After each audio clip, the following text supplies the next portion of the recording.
Hello, everyone, and konnichiwa. It is I, Sigtal Lord San, here with current commissioner of the LCUS, and in his final training mission, Trufflesaurus San. Trufflesaurus San, how are you doing today? I am doing good, Sig Sama, I think, right? Uh, well, today we will enter into the greatest combat of all, and that is top versus bot. I hope you are emotionally prepared as we go into this finals week. This will be the greatest test you face. I hope you're ready. Sig, I hate to break it to you, but I am never emotionally prepared for pretty much anything. But nevertheless, I am ready to go into this week's top versus bot. Well, good. I think it's a generational thing. Well, speaking of not being emotionally prepared, the worst feeling. No bands versus six bands. Um, I'll say six bands because it's emotionally draining when you have your whole dang pool band out and then they're like, oh, you got that comfort pick. Oh, it's okay. Well, we'll play Darius mid. I don't know. That was just some crazy stuff from this past week. Yeah, I'm gonna say bot six bands is definitely the worst feeling. Yeah, I mean both feel so bad when it's six bands against you, right? Not being able to stop players like in previous seasons, Aces and Nivea, like the classic don't let them have it, and losing the ability to even prevent that from happening feels so crappy. Though I'm absolutely going to give it to top here. I know how to play seven champions. I don't know how to play against Aces and Nivea. Very, very fair. Which would great transition. Wonderful so far in your final mission. More important, first pick or counter pick. Um, I value first pick much more because it allows us you to get on what either is A, meta, or B, more comfortable, as opposed to having it picked away from you or counter picked. So I'm going to go top, first pick. Again, really good question on this one. Uh, if memory serves, this Leona was a counter pick into Pike as well, which absolutely shuts down Pike, and I think it really highlights how important counter pick can be. But that Vigar is always so scary, right? And kind of plays into that six band thing that we were talking about before. Um, yeah, I'm gonna go with first pick. There's so many high priority champions in the LCUS that I think it outweighs counter picks for sure. Oh yeah, and counterpicking also relies on you closing the skill gap. So I'm glad we can agree on that. Touche, student. Which is the more exciting matchup, though?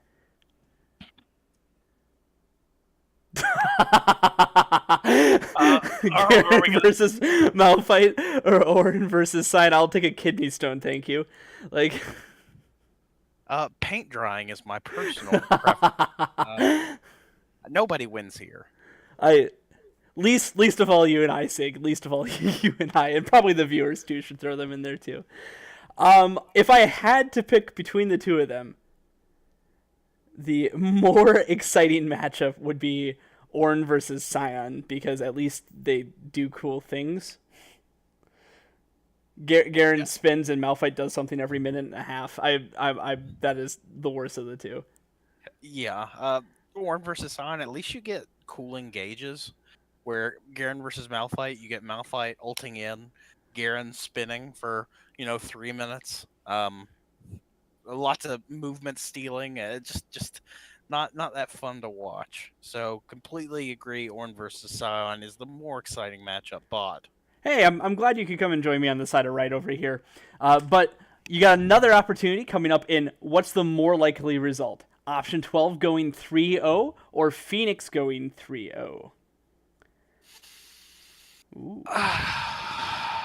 I'm going to say that Phoenix going 3-0 is the more likely result.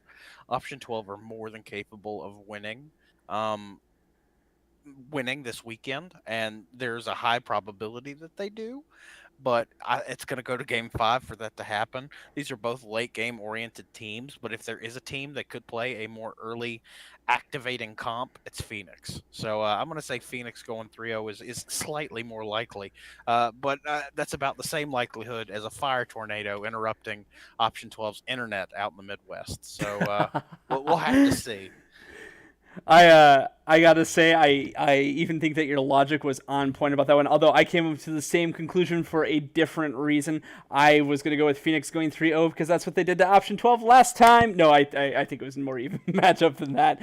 But Phoenix does have the victory in last year's finals over Option 12. So I think the more likely option here might just be Phoenix repeating that. Could be, could be. And that would bring us to the next question, the more powerful one shot. Misfortune or Vigar? At least with Vigar, you expect it. Like, if a Vigar waddles up to you and you're 20 minutes into the game, I mean, unless you're playing a tank, you're like, okay, so this is how I die. Where with Misfortune, it's like, oh, she used an ability on a minion. Where'd my health go? Uh, it's more annoying, not more powerful. So I'm gonna say Vigar, but this was an unfair question. Misfortune is definitely the more deceptive one. I I am actually speechless looking at that screenshot on the left. I did not. That is so much damage coming out of Misfortune. I'm gonna give it. I'm gonna give it to top here. I'm gonna give it to Misfortune.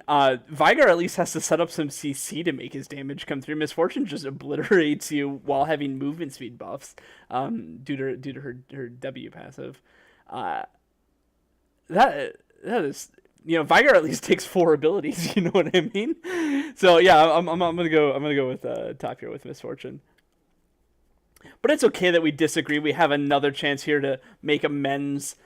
What's the better tree, Ivern or Maokai?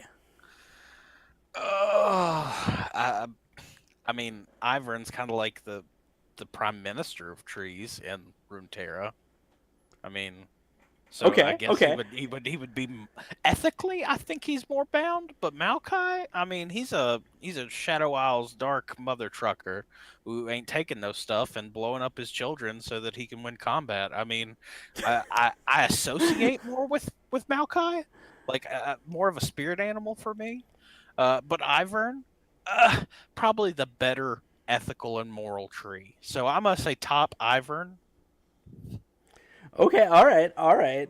Uh, and I get that, right. So the better tree, the one that is out to better the world. Okay, I get that.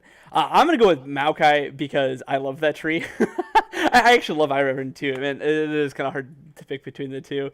Um, the sapling tosses are just so fun to play.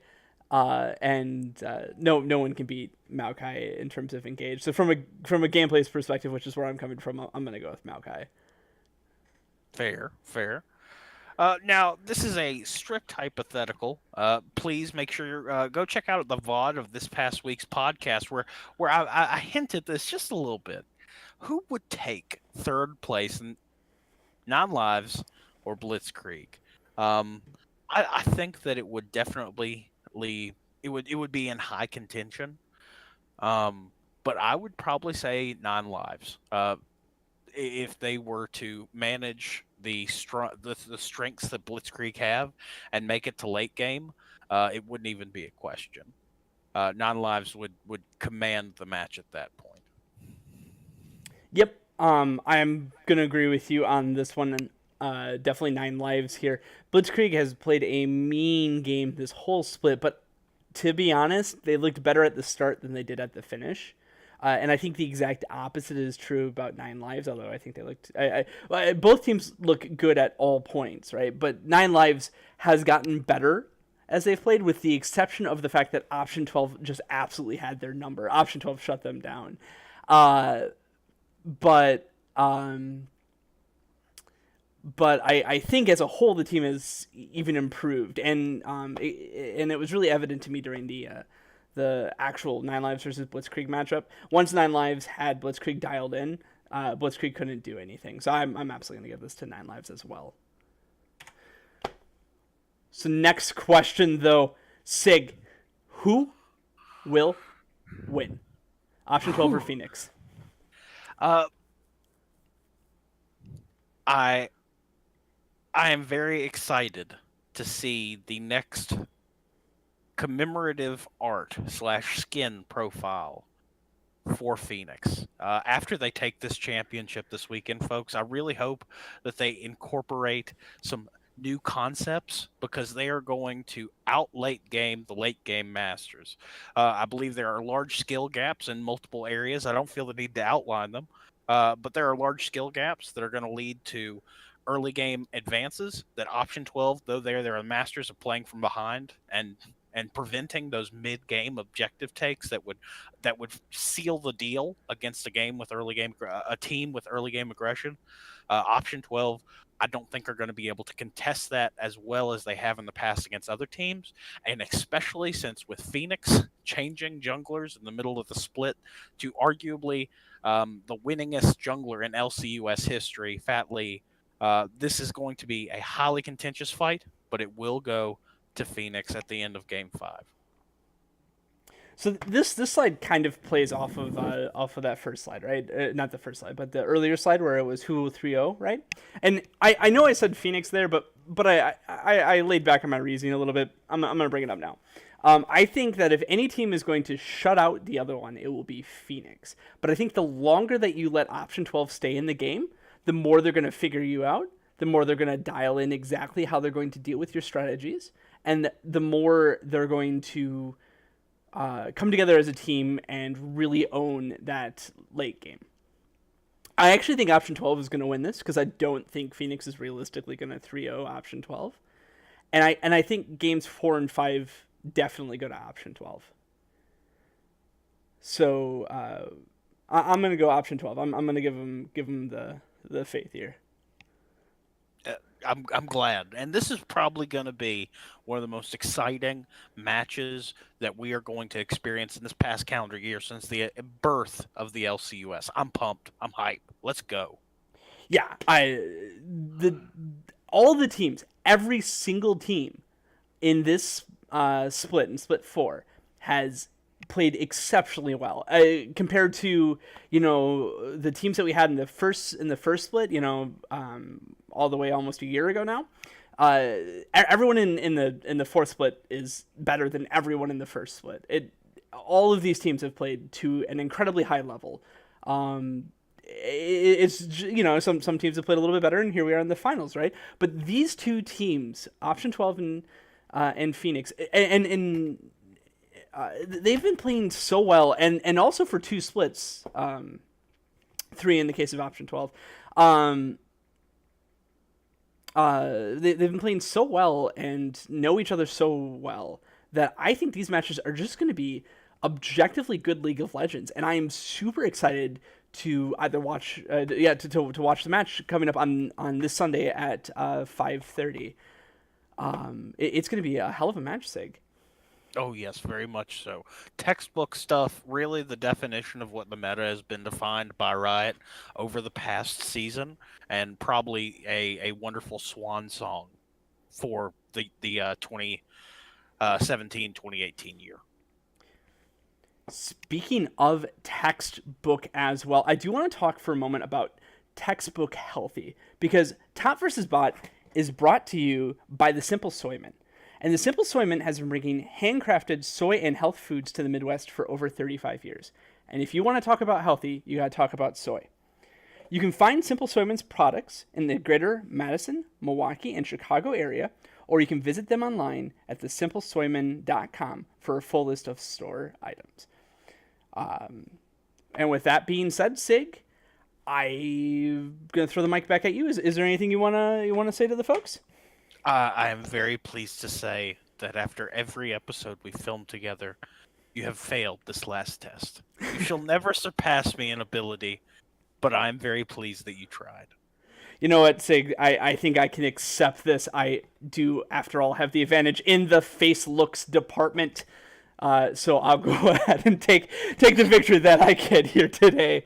But speaking of taking victory, I'm sure both of these teams, Option 12 and Phoenix, are going to bring everything that they've got to the table Again, this Sunday today, not today, this Sunday this week at 5:30 is going to be the start of this epic best of 5 match down, and I look forward to seeing you all there.